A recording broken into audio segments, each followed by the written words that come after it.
하나님 말씀 보시겠습니다. 하나님 말씀은 요한복음 20장 31절 말씀입니다. 우리가 함께 나눌 하나님 말씀은 요한복음 20장 31절 말씀.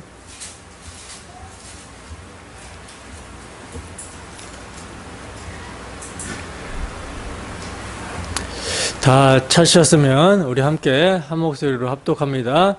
시작. 오직 이것을 기록함은 너희로 예수께서 하나님의 아들 그리스도이심을 믿게 하려 함이요 또 너희로 믿고 그 이름을 힘입어 생명을 얻게 하려 함이니라. 아멘. 요한복음 파노라마라는 제목으로 하나님 말씀 증거하도록 하겠습니다. 오늘은 요한복음을 살펴볼 차례죠. 사실 요한복음은 우리가 매 주일마다 함께 살펴보고 있는 말씀이고, 또 요한복음을 살펴볼 때 첫 말씀으로, 그러니까 첫 설교 때 파노라마 형식으로 개관을 했기 때문에 좀 건너뛰고 사도행전으로 넘어갈까라고도 생각을 했었는데, 근데 자꾸 이제 제 마음에 요한복음의 핵심을 다시 설교하고자 하는 그런 마음이 드는 거예요. 그래서 같은 본문을 가지고 같은 내용을 다시 설교해야겠다라는 마음을 가지고 강단에 섰습니다. 여러분, 설교는요, 지식을 전달하는 것이 목적이 아니에요. 설교는요, 지식에 넘치는 그리스도의 사랑을 전하는 것이 목적입니다. 여러분들 앞에 서 있는 저는요, 강단에서 하나님의 말씀을 전하는 설교자입니다. 제가 설교자로서 무엇을 가장 신경 쓰고 무엇을 고민하며 기도를 할까요? 어떤 것을 가장 신경 쓰고 고민하면서 기도를 할까요? 설교할 때 어떤 제스처? 아니면 설교할 때 말을 잘하는 웅변, 화술? 물론 제가 전하는 메시지가 듣는 청중에게 잘 전해졌으면 좋겠다라는 의미에서 여러분들은 잘 모르시겠지만 설교도 연습도 하고요. 굉장히 신경을 씁니다. 설교에 대해서 고민도 하고 동료 목사님에게 코멘트도 듣고 그래요. 그러나 여러분, 이건요 본질이 아니죠. 제가 정말 설교자로서 신경을 쓰고 고민하면서 몸부림치며 기도하는 것은 뭐냐면, 제가 전하는 복음의 말씀이 저에게 능력으로 역사하기를 기도합니다. 복음인 날마다 제게 새롭고 가슴 벅차고 지식에 넘치는 그리스도의 사랑이 제 마음을 후벼 파서 그 사랑의 너비와 길이와 높이와 깊이가 넓어지고 늘어나고 높아지며 깊어지기를 기도한다는 거예요.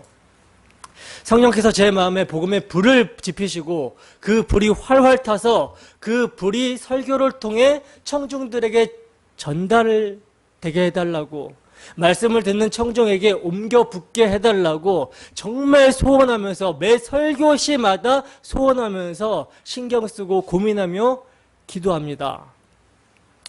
여러분들도요, 믿음은 들음에서 나고 들음은 그리스도의 말씀이기 때문에 이를 놓고 기도하셔야 되는 거예요. 여러분들이 설교를 지식적으로 듣잖아요? 그러면 다 아는 말입니다. 다 아는 내용이에요. 그래서 속으로 저 목사는 왜 똑같은 말을 반복해서 하는가, 이렇게 생각할 수도 있을 거예요. 그러나 복음의 지식이 여러분 성령으로 말미암아 넘치는 그리스도의 사랑으로 들려지게 된다면 복음의 말씀은요, 여러분들에게 날마다 새로운 감격과 감사로 다가오게 되고, 그 복음의 말씀은 여러분들이 세상을 살아가는데 에너지로, 힘으로, 능력으로 역사하게 될 것입니다. 여러분들에게 복음의 말씀이 어떻게 들려지십니까? 성령의 역사로 복음의 말씀이 소화돼서 그 복음이 여러분들에게 에너지로, 힘으로, 능력으로 작용하고 있습니까? 여러분들에게 정말 복음의 불이 있습니까? 그 불이 꺼지지 않기 위해서 몸부림치고 있습니까? 여러분, 우리들 마음에 복음의 불이 붙어 있잖아요?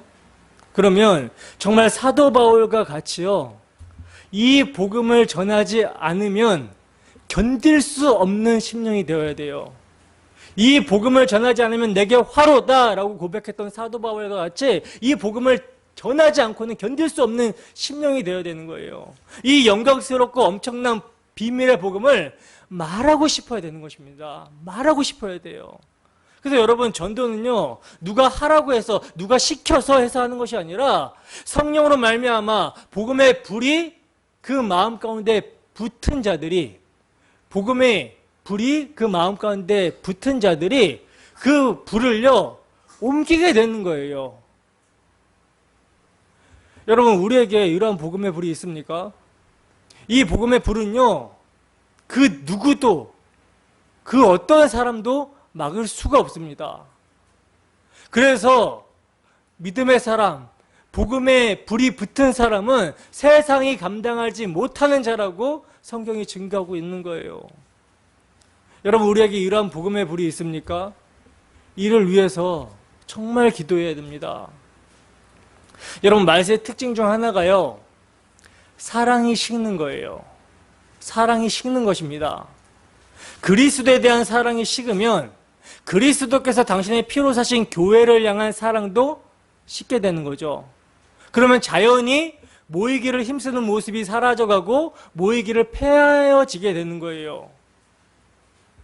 여러분, 오늘 이 시간 우리의 마음을 돌아보는 은혜가 있기를 소원합니다. 정말 우리의 마음은 조변석계예요. 그죠? 실시간으로 변하는 것이 우리의 마음이죠. 그러나 하나님의 은혜가 임하게 되고, 그래서 말씀이 각성이 되게 되면요, 그래서 복음이 되게 되면, 복음의 불이 우리 마음 가운데 붙게 되면 하나님의 신실하심과 같이 우리의 마음 또한 신실해지는 것입니다. 그러므로 주 성령께서 이 시간도 복음의 말씀이 선포될 때에 그 말씀이 우리 안에서 소화되게 하시고 힘과 능력이 되게 해주시기를 소원합니다. 그래야 말씀을 통해 주의 사랑을 알고 주의 사랑에 반응하여 주님을 사랑하는 마음이 불붙듯 일어나기를 주님의 이름으로 축원합니다. 자, 그러면 이제 요한복음이 어떤 내용의 말씀인지 살펴보도록 하겠습니다. 본문 말씀을, 우리가 본문을 읽었던 말씀을 다시 한번 읽어보겠습니다. 시작. 오직 이것을 기록함은 너희로 예수께서 하나님의 아들 그리스도이심을 믿게 하려 함이요 또 너희로 믿고 그 이름을 힘입어 생명을 얻게 하려 함이니라. 아멘. 여러분, 오늘 본문 말씀은요, 요한복음 말미에 기록된 말씀인데, 요한복음 말미에 있는 말씀이죠. 요한복음의 기록 목적을 정확하게 밝히고 있어요. 오직 이것을 기록함은 이라고 그러죠. 그러면 오직 이것을 왜 기록했는가? 기록 목적이 무엇인가? 너희로 예수께서 하나님의 아들 그리스도이심을 믿게 하려는 목적입니다. 그리고 너희로 믿고 그 이름을 힘입어 생명을 얻게 하려고 하는 목적, 이 두 가지 목적으로 사도 요한은 요한복음을 기록했다는 거예요. 여러분, 사실 요한복음도요, 다른 공관복음서와 기록 목적이 똑같습니다. 요한복음도 다른 복음서들과 마찬가지로 예수가 누구신가, 그가 왜 오셨는가, 이 두 주제에 초점이 맞추어져 있다는 거예요. 다른 각도로 초점이 맞추어져 있다는 거죠. 그러므로 요한복음은 예수가 누구신가, 그분은 하나님의 아들 그리스도다, 너희로 예수가 하나님의 아들 그리스도이심을 믿게 하기 위해서 기록했다라는 거, 그가 왜 오셨는가, 그 이름을 힘입어, 즉 그가 죽으시고 다시 사심을 믿음으로 영생을 얻게 하기 위해서 기록한 거라는 거예요. 그러므로 요한복음은요, 이 두 가지의 기록 목적에 근거하여 이것을 전제로 살펴보게 될 때 요한복음을 바르게 상고하는 것이 되는 거예요. 자, 그러면 이 두 가지의 기록 목적에 근거하여 함께 살펴보도록 하겠습니다. 우선 먼저 예수가 누구신가 하는 점을 상고해 봅시다. 이 점이 요한복음 1장 1절과 1장 14절과 1장 18절에 이렇게 결부가 돼서 나타나고 있는데, 요한복음 1장 1절부터 보겠습니다. 요한복음 1장 1절 함께 했습니다. 시작. 태초에 말씀이 계시니라. 이 말씀이 하나님과 함께 계셨으니 이 말씀은 곧 하나님이시니라. 아멘. 자, 보시면 요한복음 1장 1절에서부터 지금 예수님을 누구라고 증거하고 있습니까? 그는 태초에 하나님과 함께 계신 말씀인데 그 말씀이 곧 하나님이시다라고 그러죠. 예수님은 누구신가? 예수님은 말씀이시며 예수님은 하나님이시다라는 거예요. 요한복음 1장 14절입니다. 요한복음 1장 14절 함께 했습니다. 시작. 말씀이 육신이 되어 우리 가운데 거하심에 우리가 그의 영광을 보니 아버지의 독생자의 영광이요 은혜와 진리가 충만하더라. 아멘. 자, 여기서는 예수님을 누구라고 지금 증거하고 있습니까? 예수님을 말씀이 육신이 되어 우리 가운데 거하시는 분으로 지금 증거를 하고 있죠. 여러분, 여기서 거하신다라는 뜻은요, 말씀이 인간의 장막 같은 몸을 입으시고 이 땅 가운데 오셨다라고 하는 임마누엘을 가리키는 거거든요. 말씀이신 예수님은 우리와 같은 육체를 입으시고 우리 가운데 거하시는, 우리와 함께 계시는 분이라는 거예요. 임마누엘로 지금 증거를 하고 있습니다. 요한복음 1장 18절입니다. 함께 하겠습니다. 시작. 본래 하나님을 본 사람이 없으되 아버지 품속에 있는 독생하신 하나님이 나타내셨느니라. 아멘. 자, 여기서는 지금 예수님을 누구라고 증거하고 있습니까? 아버지 품속에 있는 독생하신 하나님이다 라고 이렇게 증거를 하고 있죠. 그러면 여러분, 지금 우리가 함께 읽은 말씀을 종합해 보면 뭡니까? 하나님과 함께 계시던 말씀이 육신에 대해 우리 가운데 거하심으로 볼 수 없는 하나님께서 볼 수 있는 사람으로 당신 자신을 나타내셨다라는 거예요. 그리하여 우리가 그의 영광을 보니 아버지의 독생자의 영광이요 은혜와 진리가 충만하더라는 것입니다. 여러분, 구약의 모세의 성막과 솔로몬의 성전이 완공되었을 때 그 나타났던 쉐키나 하나님의 충만한 영광은요, 그리스도께서 임마누엘 하실 영광에 대한 예표였다라는 거예요. 바로 예수님은 이런 분이시다라는 것을 요한복음에서는 말씀하고 있는 것입니다. 그래서 여러분, 빌립이 주여 아버지를 우리에게 보여주시옵소서 하고 예수님께 요청하자 예수님께서 뭐라고 빌립에게 말씀하십니까? 내가 이렇게 오래 너희와 함께 있었는데 내가 나를 알지 못하느냐라고 말씀하시면서 뭐라 그래요? 나를 본 자는 아버지를 보았거늘 어쩌여 아버지를 보이라고 하느냐라고 말씀하시죠. 그리고 또 주님은요, 유대인들과 논쟁을 하시면서 뭐라고 말씀하시냐면 나와 아버지는 하나다라고 말씀을 하셨어요. 예수님은 그러니까 하나님이시라는 거죠. 그리고 아브라함이 나기 전부터 내가 있느니라 이렇게 말씀하십니다. 이건 뭡니까? 예수님의 신성을 나타내주는 표현이죠. 예수님의 선제성. 그러므로 여러분, 이런 맥락에서 요한복음에 계시된 예수 그리스도는요, 다른 복음서에서 계시하고 있는 관점과는 달라요. 다른 복음서에서 계시하고 있는 관점과는 달리 예수 그리스도의 하나님 되심에 초점이 맞춰져 있습니다. 그래서 예수님은 아브라함과 다윗의 자손으로 오신 것도 아니고 인류의 시조 아담으로부터 나신 것도 아니라는 거예요. 그러니까 족보가 있는 것도 아니고 태어나신 출생지가 있는 것도 아니라는 것입니다. 그분은 하나님이시라는 거예요. 여러분, 요한복음에는요, 성경을 읽는 독자로 하여금 이러한 하나님이신 예수가 누구신지를 얼마나 알기를 원하고 있는지가 구구절절히 기록 가운데 명확하게 드러나고 있어요. 그래서 요한복음 1장 19절을 보시면요, 유대인들이 세례 요한에게 내가 누구냐라고 이렇게 묻습니다. 그러니까 이들은 혹시나 세례 요한이 그리스도가 아닌가? 라고 해서 물었던 것이죠. 그러나 이들의 질문에 대해 요한이 뭐라고 답변합니까? 나는 그리스도가 아니라 나는 그분의 길을 예비하기 위해서 온 광야에서 외친 자의 소리다 라고 답변을 하죠. 그리고 나서는 뭐라고 말을 합니까? 보라, 세상 죄를 지고 가는 하나님의 어린 양이로다 라고 하면서 그들에게 그리스도를 증거하고 있다는 거예요. 그리고 요한복음 4장에 보면 주님께서는요, 사마리아 수가성의 여자에게 내게 물 좀 달라 하는 이가 누구인 줄 알았다면 이라고 말씀을 합니다. 말씀을 하셨어요. 내게 물 좀 달라고 하는 이가 누구인 줄 알았다면.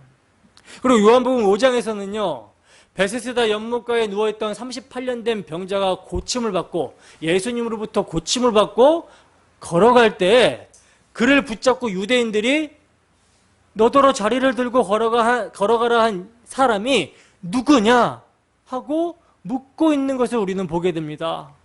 너더러 자리를 들고 걸어가라고 한 사람이 누구냐? 누구냐에 지금 초점이 있어요. 누구냐? 그리고 요한복음 9장에는요. 날 때부터 맹인되었던 자에게 그 사람이 내 눈을 뜨게 하셨으니 너는 그를 어떻게 생각하느냐라고 묻습니다.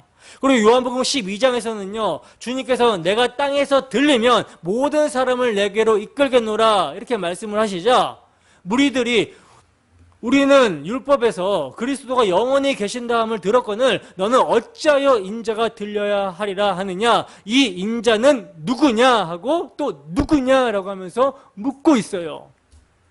이렇게 여러분 요한복음의 1차적인 기록 목적은요 계속해서 반복적으로 제기되는 질문 예수가 누구신가 이것을 증거하기 위해서 기록이 된 거라는 거죠.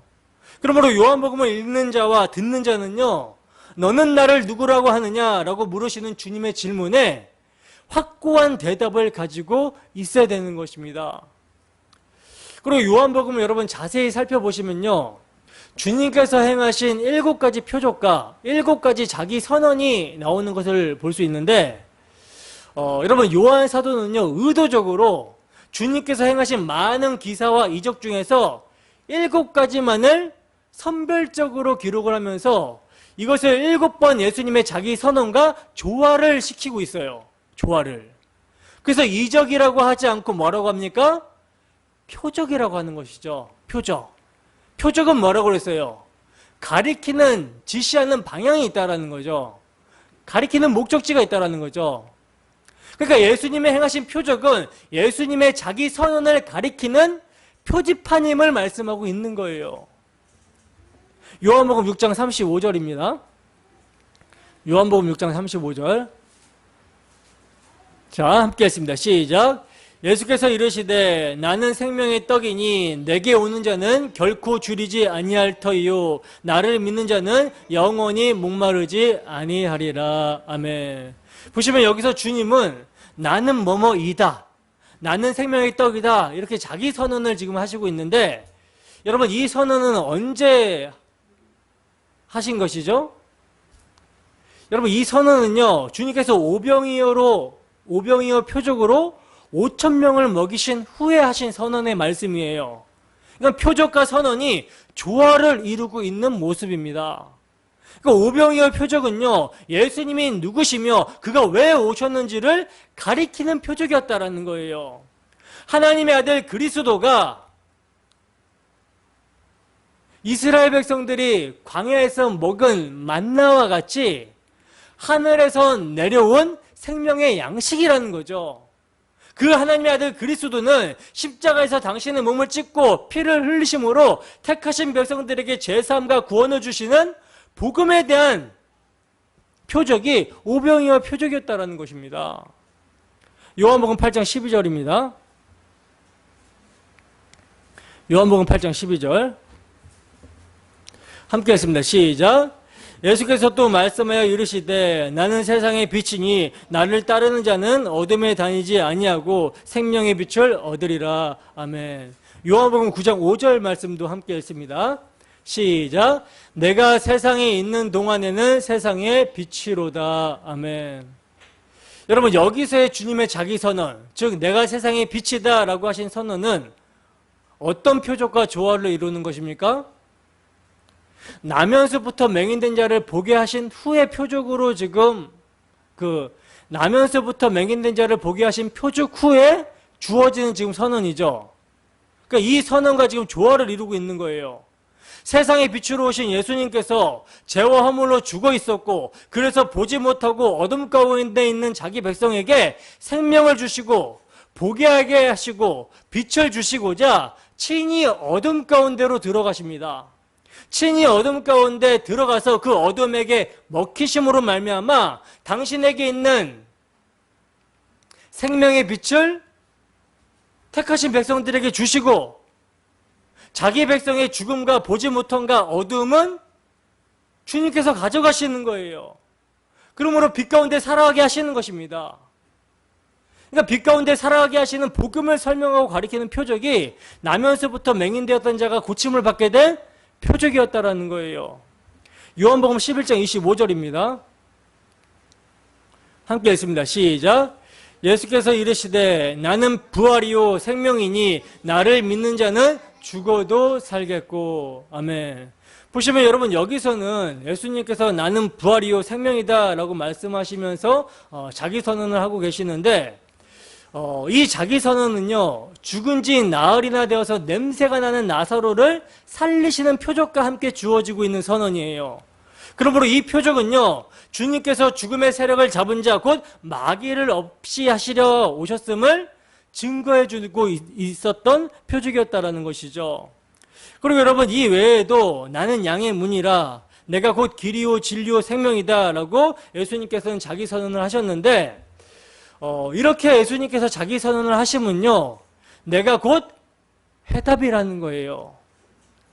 여러분 성경은요 문제가 발생했기 때문에 주어진 해답입니다. 그 성경이 예수 그리스도에 대해서 증거를 하고 있기 때문에 그리스도는 해답이 되시는 거예요.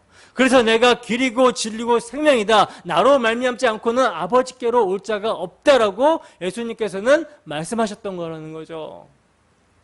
그리고 또 예수님께서는 자신을 가리켜서 나는 선한 목자다 라고 이렇게 자기 선언을 하셨는데 이것은 에스겔서의 말씀의 성취죠.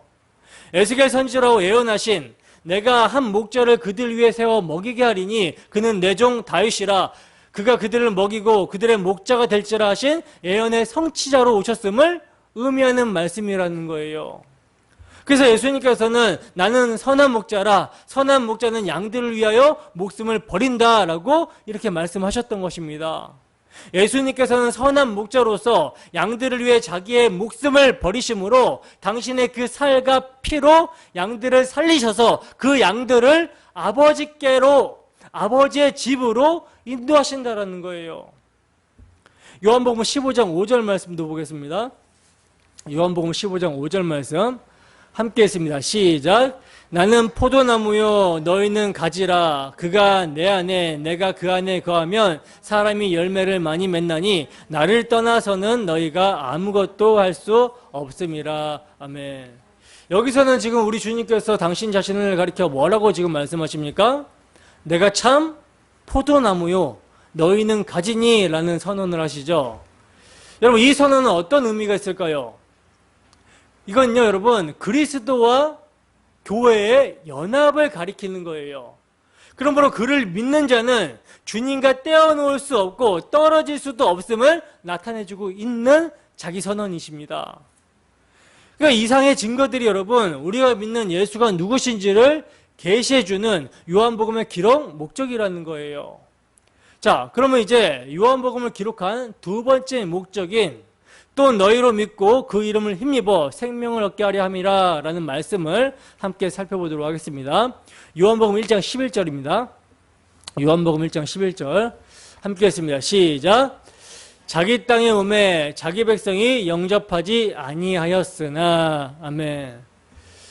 보시면 여러분 예수님께서 자기가 지으신 자기 땅에 오셨는데 자기 백성이 영접하지 아니하였다라고 말씀을 하고 있어요. 그렇다면 여러분 어떻게 하는 것이 예수님을 영접하는 것입니까? 요한복음 1장 12절입니다. 함께 했습니다. 시작. 영접하는 자 곧 그 이름을 믿는 자들에게는 하나님의 자녀가 되는 권세를 주셨으니. 자, 어떻게 하는 것이 예수님을 영접하는 것입니까? 그 이름을 믿는 거죠. 영접하는 자, 곧 그 이름을 믿는 자들에게 하나님의 자녀가 되는 권세를 주셨으니, 즉 예수님을 믿는 것이 영접하는 거라는 거예요. 근데 여러분 이 믿음은요 죄인인 인간이 스스로 믿을 수 있다는 것이 아니라, 스스로 믿을 수가 없죠, 그죠? 스스로 믿을 수 있다는 말이 아니라 혈통으로나 육정으로나 사람의 뜻으로 나지 아니하고 오직 하나님께로부터 난다라고 말씀합니다. 오직 믿음은 여러분 오직 은혜로 말미암아 주어지게 된다라는 거예요. 인간의 혈과 육, 인간의 어떤 공로로 취득하게 되는 것이 아니라는 것입니다. 오직 하나님의 은혜로 주어지는 것이 믿음이에요. 하나님의 주권이 전적으로 드러나고 있는 것이죠. 그러므로 여러분 요한복음에는요, 하나님의 주권적인 믿음이 반복적으로 계속해서 강조가 되고 있는 거예요. 요한복음 3장 36절입니다. 함께 했습니다. 시작. 아들을 믿는 자에게는 영생이 있고 아들에게 순종하지 아니하는 자는 영생을 보지 못하고 도리어 하나님의 진노가 그 위에 머물러 있느니라. 요한복음 5장 24절입니다. 함께 했습니다. 시작. 내가 진실로 진실로 너희에게 이르노니 내 말을 듣고 또 나 보내신 이를 믿는 자는 영생을 얻었고 심판에 이르지 아니하나니 사망에서 생명으로 옮겼느니라. 요한복음 6장 47절 말씀도 봅시다. 시작. 진실로 진실로 너희에게 이르노니 믿는 자는 영생을 가졌나니. 아멘. 자, 보시면 여러분 뭐가 지금 강조가 되고 있어요? 뭐가 지금 강조가 되고 있죠? 믿음이 지금 강조가 되고 있죠. 근데 이 점에서 중요하게 대두가 되는 것이 뭐냐면 믿음의 내용이 무엇인가? 이게 중요하다는 거예요. 즉 멸망받아 마땅한 자들이 하나님의 주권적인 은혜로 예수님의 무엇을 믿음으로 영생을 얻게 되는가? 이 믿음이 무엇이냐는 거예요. 믿음의 내용이 무엇이냐는 거예요. 여러분 그 믿음의 내용을 한마디로 말하자면요, 십자가상에서 다 이루었다라고 선언하신 그리스도의 대속적인 죽음, 곧 구속 성취를 믿는 믿음입니다. 이게 여러분 믿음이에요. 왜냐하면 요한복음 12장 27절에 주님께서는요, 십자가를 앞에 놓고 내가 이를 위하여 이때에 왔나이다 라고 하시면서 당신이 오신 목적을 말씀해주고 있기 때문이라는 거죠. 그래서 오늘 본문에서는요, 이를 가리켜서 그 이름을 힘입어 라는 표현으로 말씀하고 있는 것입니다. 그 이름을 힘입어. 여러분 전적으로 타락한 선을 향해 무능한 인간은요, 자력으로 그 누구도 스스로 구원에 이를 수가 없다는 거예요. 그렇기 때문에 그러한 인간은요, 누군가를 힘입을 수밖에 없다라는 것입니다. 여러분, 계명이 깨닫게 하는 점이 바로 이 점이죠. 계명이 깨닫게 하는 점. 계명은 여러분, 지켜서 구원받으라고 주신 것이 아니라 우리의 마음이 얼마나 부패하여 생명이신 주님으로부터 멀리 떨어져 있는가, 이것을 깨닫고 메시아를 보내주시겠다라고 하시는 하나님의 언약을 믿으라고 주어진 거예요. 때문에 율법을 통해서 죄를 깨닫고 이 죄를 우리 스스로 어찌할 수 없는 무능하고 무력한 전적으로 타락한 우리의 모습을 발견하게 될 때 하나님의 일하심을 보게 되는 것입니다. 이 점을 여러분 우리는 바울 사도의 절규에서 볼 수가 있죠. 바울 사도가 어떻게 절규합니까? 오라 나는 공고한 자로다. 누가 이 사망의 몸에서 나를 구원하랴. 누가 나를 건져내랴. 이렇게 여러분 사도가 절규를 하고 있죠. 사도는 여러분 알았던 것입니다. 뭘 알았습니까? 십계명 마지막 계명으로부터 사도는 조명을 받은 거예요. 내가 탐내지 말라한 율법에 탐내지 말라한 이 탐심을 몰랐으면 자기가 의롭다고 의인인 줄 알고 착각했을 것이다. 그런데 자신이 의롭다고 여기면서 율법을 다 지켰다고, 율법의 의로는 흠이 없다라고 고백했던 사도 바울이 예수님을 만나고, 그리고 뭐가 이르자? 계명이 이르자.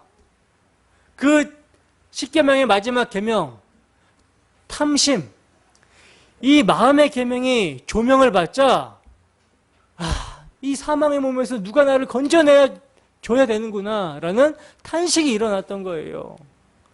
그래서 율법이 마음을 요구한다.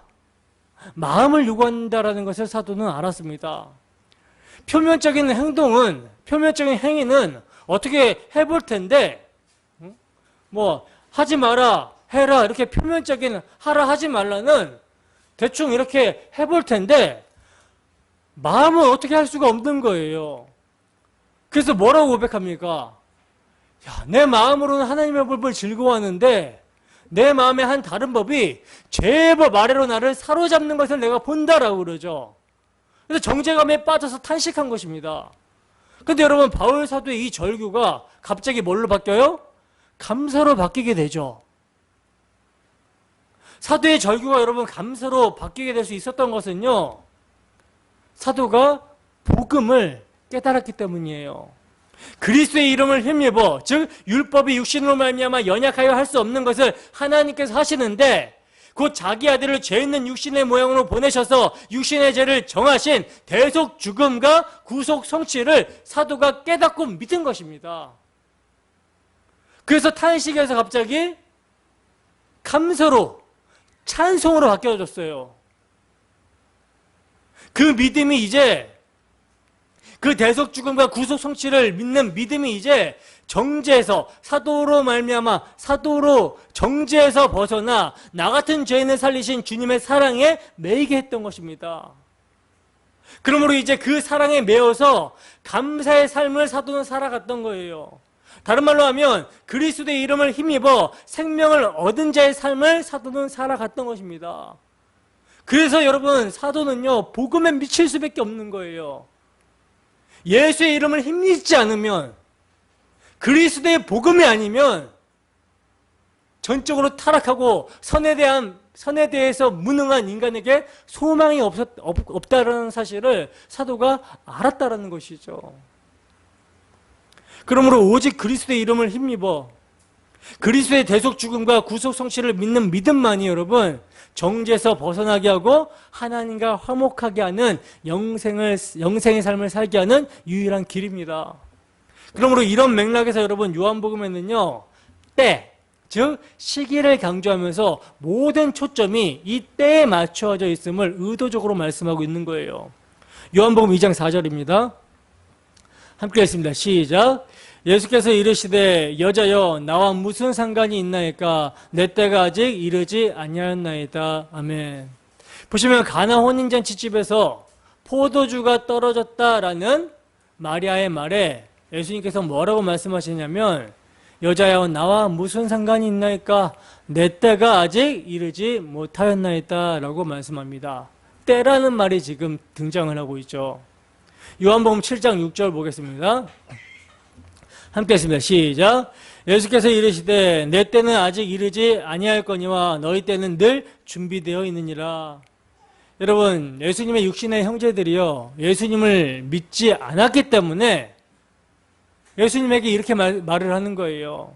형님이 진짜 메시아면 갈릴리 총구석 이런 데 있지 말고 당신의 메시아됨의 능력을 유다 예루살렘으로 가서 나타내십시오. 이렇게 말을 했을 때 예수님이 뭐라고 합니까? 내 때가 아직 이르지 아니하였다. 이렇게 말씀하시는 거예요. 때를 말씀합니다. 때. 요한복음 8장 20절입니다. 함께 했습니다. 시작.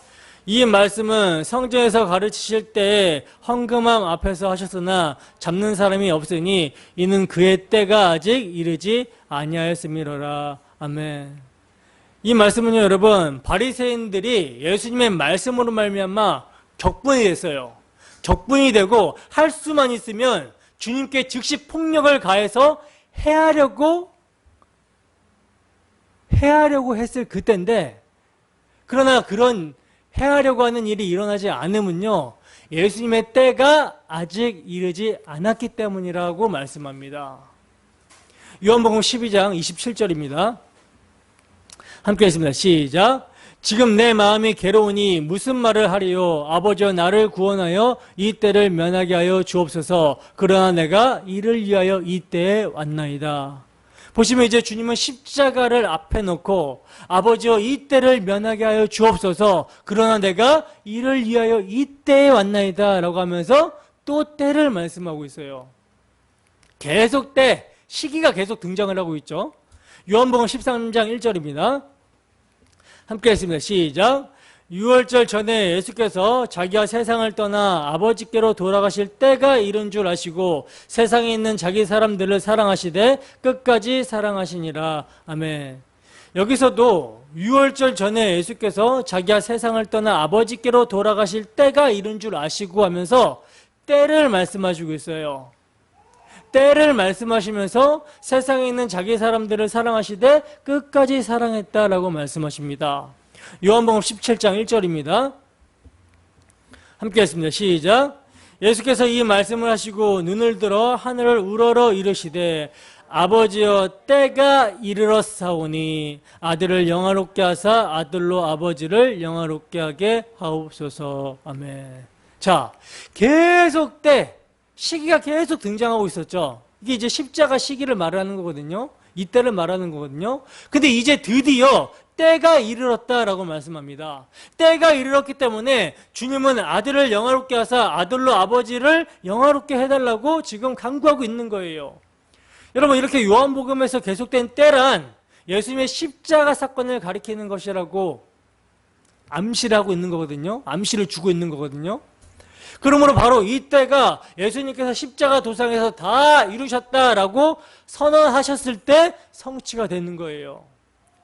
그러므로 이 구속을 믿는 자에게 뭐가 있고? 영생이 있고, 영생을 얻었고 영생을 가졌나니 하는 것이 가능하여 진다라는 말씀입니다. 주님께서는 이를 위해서 이때에 오신 거라는 거예요.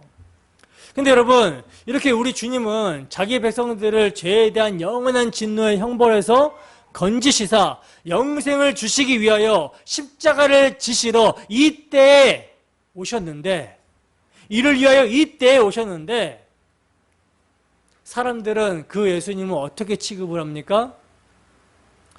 그들이 스스로 믿을 수 있는 능력이 없기 때문에 예수님을 미친 사람 취급을 해버리죠. 여러분, 요한복음에는요, 우리 주님께서 친히 진실로 진실로 너희에게 이르노니 라고 하신 말씀을 무려 25번이나 말씀을 하고 있어요. 여러분, 진실로 진실로는요, 내가 하는 말은 가장 확실하고 확고한 진리다라는 말이거든요. 가장 핵심되는 말씀이 요한복음 6장 53절에서 55절 말씀인데 함께 읽습니다. 시작. 예수께서 이르시되 내가 진실로 진실로 너희에게 이르노니 인자의 살을 먹지 아니하고 인자의 피를 마시지 아니하면 너희 속에 생명이 없느니라. 내 살을 먹고 내 피를 마시는 자는 영생을 가졌고 마지막 날에 내가 그를 다시 살리리니 내 살은 참된 양식이요 내 피는 참된 음료로다. 아멘. 보시면 여러분, 예수님께서 진실로 진실로 너희에게 이르노니 라고 말씀하시면서 진리를 이야기하십니다. 그 진리가 무엇입니까? 인자의 살을 먹고 인자의 피를 마셔야 너희 속에 생명이 있다라는 것이죠. 다른 말로 예수님께서 죄인들의 죄가 되셔서 십자가에서 당신의 몸을 찢고 피를 흘려 죽으심으로 대속 죽음과 구속 성취를 완성하셔야지만이, 그리고 이것을 믿음으로 받아들여야지만이 영생을 얻는다라는 말이에요. 그리고 이 인자의 살과 인자의 피를 믿음으로, 그 믿음으로 삶을 살아가야지만이 마지막 날에 그를 다시 살리신다라는 말씀입니다.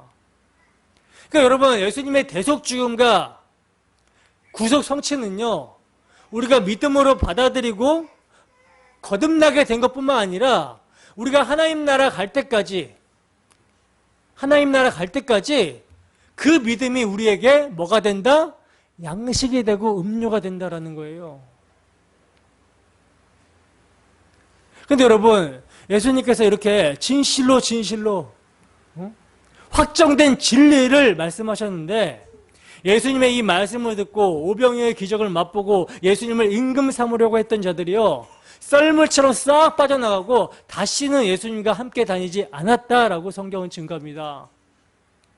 오병이어의 표적에서는 약 2만 명이 모였으나 복음의 진리의 식탁에서는 다 물러가고 예수님께서 영어로 말씀하시자 다 물러가고 말았다라는 거예요.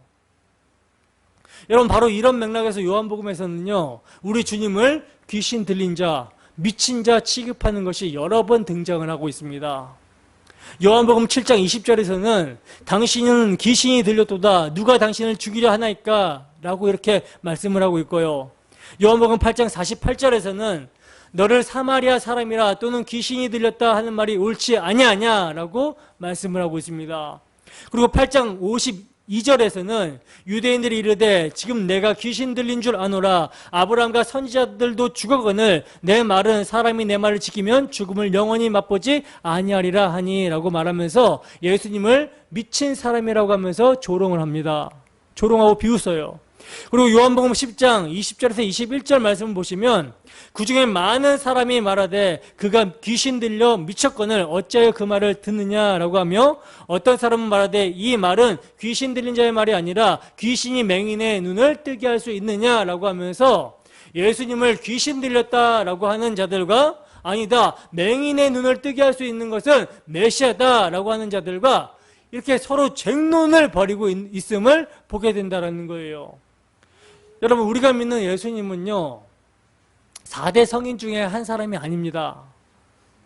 그들 중 누가 나는 하나님의 아들이다, 나는 하늘에서 내려온 산떡이다, 이를 먹으면 영원히 죽지 아니하리라, 나를 믿는 자는 죽어도 살겠고 내가 다시 와서 너희를 내게로 영접하여 나 있는 곳에 너희도 있게 하리라, 이렇게 여러분 말한 사람이 있습니까? 그러므로 여러분, 우리 주님은요, 귀신 들린 자이거나 아니면 하나님의 아들 그리스도이시거나 둘 중에 하나라는 거예요. 그런데 여러분, 귀신 들린 자가 죽은 지 나흘이나 되어 시체 썩는 냄새가 나는 나사로를 과연 살려낼 수 있겠습니까? 날 때부터 맹인된 자의 눈을 고쳐서 뜨게 할 수 있겠습니까?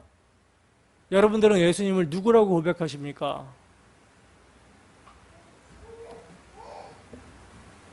죽은 자를 살리는 기적보다 태어날 때부터 맹인된 자의 눈을 고쳐서 뜨게 하는 기적보다 그 기적이 가리키고 있는 표적들은요, 여러분, 죄와 허물로 죽어서 하나님과 단절이 된 인간의 비참한 상태를 얘기해주고 있는 거였어요.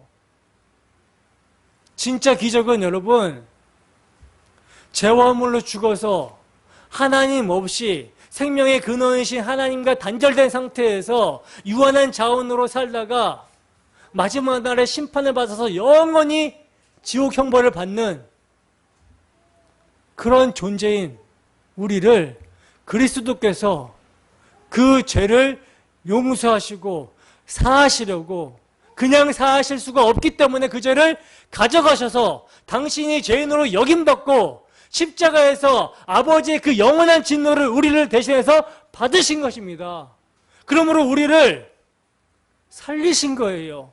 하나님과 화목하게 하신 거예요. 이것이 참으로 기적입니다, 여러분. 이 일을 여러분, 과연 어느 누가 할 수 있겠습니까?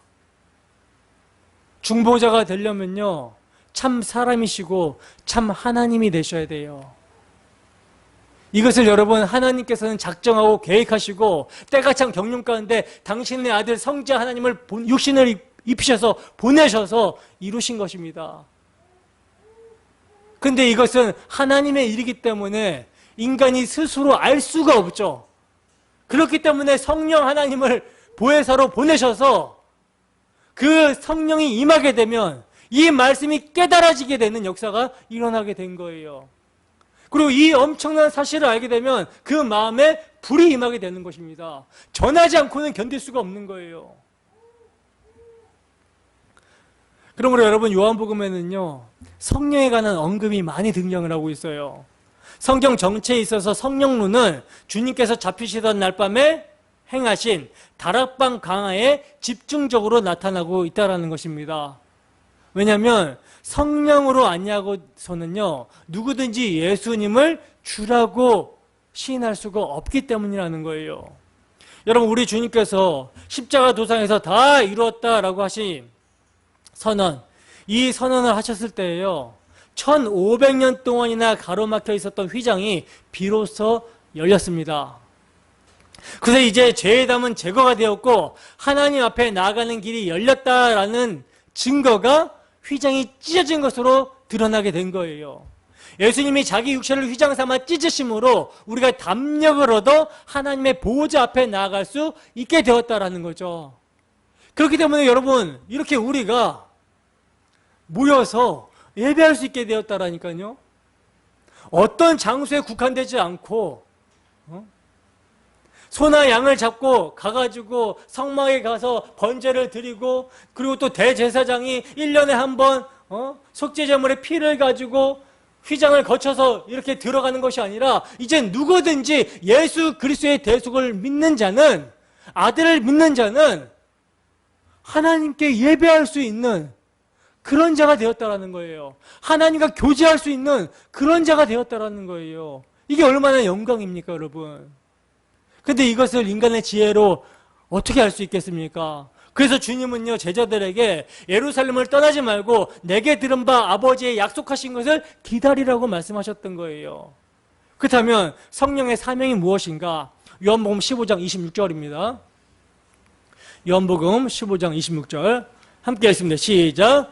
내가 아버지께로부터 너희에게 보낼 보혜사 곧 아버지께로부터 나오시는 진리의 성령이 오실 때에 그가 나를 증언하실 것이요. 자, 성령의 사역이 뭐라고 말씀합니까?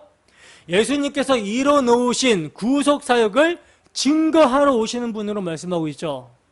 그러므로 주님께서는 근심하는 제자들에게 그러나 내가 너희에게 실상을 말하노니 내가 떠나가는 것이 너희에게 유익이라. 내가 떠나가지 아니하면 보혜사가 너희에게로 오시지 아니할 것이요 가면 내가 그를 너희에게 보내리니. 이렇게 말씀하셨던 것입니다.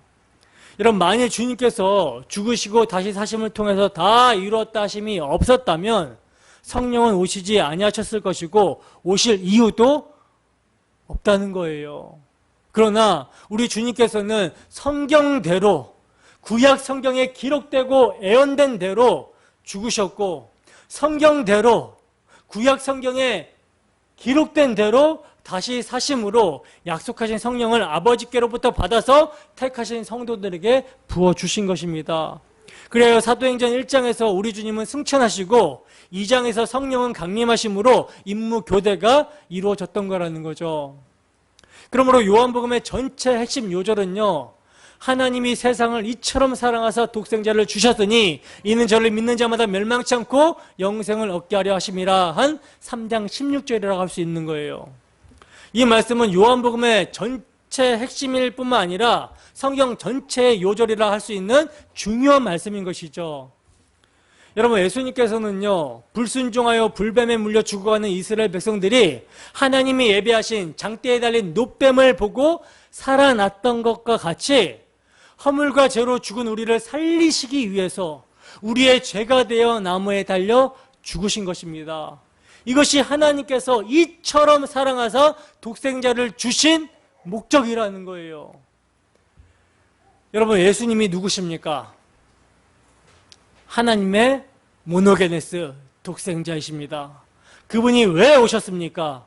자기 백성을 저희 죄에서 구원하러 오셨습니다. 그래서 믿는 자는 영생을 얻었고 믿지 않는 자는 멸망을 당하게 된다라는 거예요. 그렇다면 하나님께서는 왜 이렇게 행해 주셨는가? 세상을 이처럼 사랑하사라고 말씀합니다. 그렇습니다. 궁극적인 증거는요, 하나님의 사랑이에요. 여러분, 우리 주님은 사람이 친구를 위하여 자기 목숨을 버리면 이에서 더 큰 사랑이 없다라고 말씀을 하셨어요. 로마서에서 바울 사도는 우리가 경건치 않았을 때, 우리가 죄인 되었을 때, 심지어 우리가 원수 되었을 때 그리스도께서 우리를 위하여 죽으심으로 하나님께서 우리에 대한 자기의 사랑을 확증하셨다라고 말씀합니다. 여러분, 이러한 하나님의 사랑을 성령의 역사로 말미암아 정말 깨닫게 되었다면, 정말 각성하게 되었다면 우리에게서 나와야 되는 반응이 바로 사랑이에요. 하나님 사랑에 대한 인간의 합당한 반응을 한마디로 요약을 하면 사랑입니다. 여러분, 부활하신 주님께서는요, 주님을 저주 맹세하며 부인했던 베드로를 찾아오셔서 내가 나를 사랑하느냐? 라고 물으셨습니다.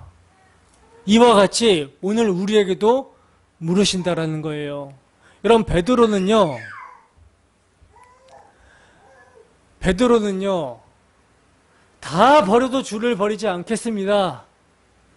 내가 죽기까지 주님을 따르겠습니다. 라고 했던 말이 진심이었거든요. 진심이었어요. 근데 이 베드로가 예수님을 진짜 사랑하고 죽기까지 따르겠다라고 했지만 그 베드로가 예수님을 사랑한 사랑은 여러분 사실 자기 사랑의 확장에 불과했습니다. 진심으로 여러분 예수님을 사랑한다고 베드로가 고백했지만 그 고백이 예수님 십자가 지시기 전에는 자기 사랑의 확장에 불과했어요. 왜냐하면 베드로는요, 베드로뿐만 아니죠. 베드로와 같이 다른 모든 제자들도요, 예수님을 알기를 어떻게 알았냐면 예수님께서 다윗 왕국을 재건하실 메시아로 알고 따라갔어요. 그리고 성경에 그렇게 다윗 왕국을 재건하실 메시아가 오면 고난도 받게 된다라는 말이 있기 때문에 그와 같이 고난도 함께 받고 함께 영광도 받을 목적으로 그렇게 따라다녔습니다. 그래서 베드로는 예수님이 죽지 않으실 줄로 알았어요. 근데 그 십자가에서 예수님께서 진짜로 죽게 되니까 자기도 이제 죽게 될까봐 저주 맹세하면서 부인한 거였죠. 여러분, 오병이어 기적을 베풀 때 환호하면서 저가 모세가 말한 선지자다, 저가 다윗 왕국을 재건할 메시아다 라고 하면서 따랐던 수많은 사람들이, 예수님을 왕 삼으려고 했던 사람들이요, 예수님의 십자가 사건 앞에서는 다 주를 부인합니다. 다 그를 못 박으라 하라고 이렇게 돌변하게 돼요. 이게 여러분 인간의 모습이라는 거죠. 근데 여러분, 이러한 베드로와 제자들에게 예수님이 찾아가시는 거예요. 부활하셔서 다시 찾아가십니다. 그리고 하시는 말씀이 뭡니까? 예수님께서 이들에게 처음 이들을 부르셨을 때 하신 말씀이 뭐였습니까? 사람 낚는 어부가 되게 하시겠다라고 하셨잖아요. 그 말씀을 이루시는 거예요. 베드로 또 다른 제자들의 연약함과 그들의 무력함에도 불구하고 예수님께서는 찾아가셔서 그들을 다시 세우시고 그 말씀, 예수님께서 하신 말씀을 그들에게 이루시는 거예요. 여러분, 베드로에게 찾아가셔서 네가 나를 사랑하느냐라고 물었을 때 베드로가 어떤 마음이 들었을까요? 정말 부끄러웠겠죠. 수치스럽지 않았겠습니까? 자기의 모든 것을 다 알고 계시잖아요. 그래서 베드로가요, 예전 같았으면 당당하게 내가 당연히 주님을 사랑하죠, 죽기까지 주님을 따르겠습니다 라고 말을 했을 텐데 베드로가 뭐라고 말하냐면 모든 것을 주님께서 다 아십니다. 내가 주님을 사랑한다라는 것을 주님께서 아십니다. 이렇게 고백을 하죠. 마찬가지로 오늘 우리에게도 물으십니다. 예수님께서는 내가 나를 사랑하느냐? 여러분, 많이 사함받은 자가 많이 사랑해요. 저주 맹세하면서 부인했던 베드로를 예수님께서 찾아와 주셔서 그를 사람 낚는 업으로 당신을 증거하는 증인으로 세우시죠. 베드로가 당당하고 떳떳하게 증거했을까요? 바리새인들처럼 막 정죄하면서 증거했을까요? 아니죠. 베드로도 똑같은 죄인인데, 아니 그들보다 더한 죄인이죠. 저주 맹세하면서까지 예수님을 부인해 버렸으니까. 근데 그런 베드로를 찾아와서 용서해 주시고 그를 세워서 주님을 증거하게 하시고 주님의 양을 먹이고 주님의 양을 치고 주님의 양을 먹이게 하는 그런 사람으로 세워주셨단 말입니다. 그가 뭘 전했겠습니까? 예수님의 긍휼과 예수님의 사랑을 전했던 거예요.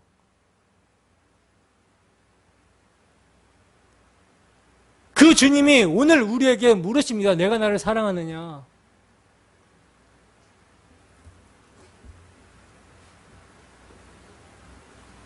용서의 사랑을 아는 자들은요, 떳떳하게, 당당하게 그렇게 고백을 하는 자들이 아니라 내가 주님을 사랑하시는 줄을 주님께서 아십니다. 모든 것을 다 아시지 않습니까? 저 연약한 거, 저 죄인인 거, 제가 주님을 부인했던 거 다 아시지 않습니까? 근데 그럼에도 주님께서 찾아와 주시고 용서해 주시고 십자가로 모든 그 나의 허물과 죄를 덮어 주셨습니다. 여러분, 이 고백을 하는 거죠, 우리가. 그게 주님을 사랑한다라는 고백이에요, 우리의 고백. 이런 고백이 있는 자들이 주 예수 그리스도의 복음에 미쳐서 주의 긍휼을 전하는 자로 살아가게 되는 것입니다. 여러분, 주님을 사랑하십니까? 이 시간 주님의 용서의 사랑을 더 깊이 알게 해달라고 기도하기를 소원합니다.